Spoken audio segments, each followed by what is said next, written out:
kabar duka kembali menyelimuti industri musik tanah air, khususnya bagi para penggemar skena musik SK yang tumbuh di era 90-an. Mantan personel Tipe X, Hendro Sunyoto, meninggal dunia. Informasi mengenai berpulangnya sang drummer disampaikan secara langsung oleh pihak manajemen band Tipe X melalui media sosial. Dalam unggahan tersebut, sang admin memposting sebuah video kenangan yang memperlihatkan aksi Hendro Sunyoto saat sedang memainkan drum dengan penuh semangat. Video tersebut seolah menjadi bukti dedikasi mendiang terhadap alat musik yang telah membesarkan namanya tersebut.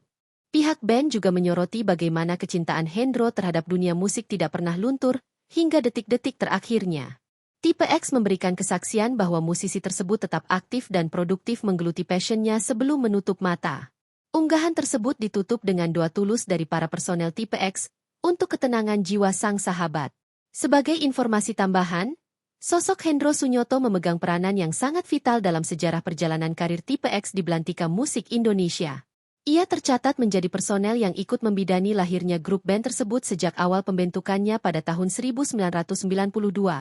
Hendro Sunyoto resmi meninggalkan posisinya pada tahun 2002, yang kemudian digantikan oleh Aditya Pratama.